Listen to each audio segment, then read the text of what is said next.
I'm Jeffrey. I'm the newest producer for the Texas Parks and Wildlife television series, and I've got a lot to tell you.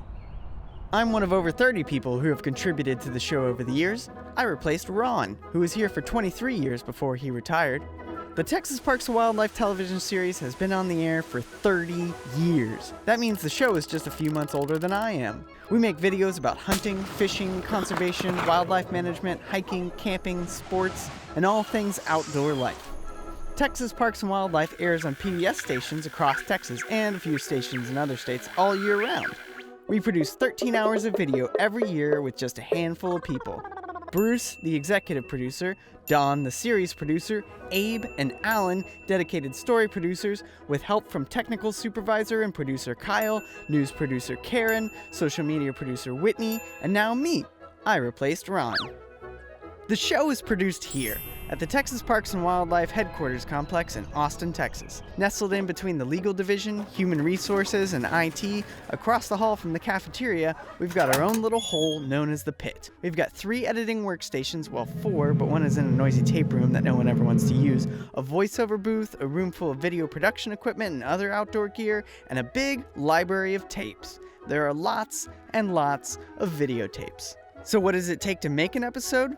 Well, first, we all keep in touch with what's happening in all the divisions of Parks and Wildlife. When an interesting story comes up, we go into pre-production mode, making phone calls, working out itineraries, scheduling interviews, printing maps, reserving equipment and vehicles. Before a big shoot, we pack up all the gear in a truck and drive. Texas is really big. Once we get to a state park or state natural area or wildlife management area or anywhere Parks and Wildlife staff are working, we go into action. Most of these productions are a one-man operation.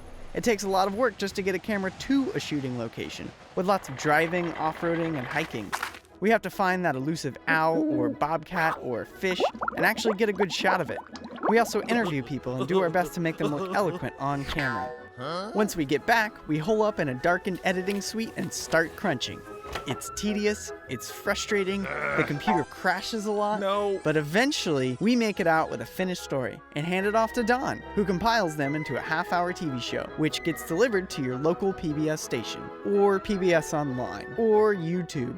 Actually, there are a lot of ways to see the show now. After the show is delivered and aired and uploaded, it goes back here to the tape library. And this library is an extensive visual history of the state of Texas. From ancient dinosaurs, prehistoric man, and Texas history, to current outdoor recreation, ecological and biological study, conservation, and wildlife management. These aren't arcane government reports. These are all the records from Parks and Wildlife Department distilled into a format that everyday people can understand. Whether the future is on TV or on the internet, broadcast or downloaded, I'm proud to contribute to this ongoing legacy for the people of the state of Texas. Here's to 30 more years of Texas Parks and Wildlife.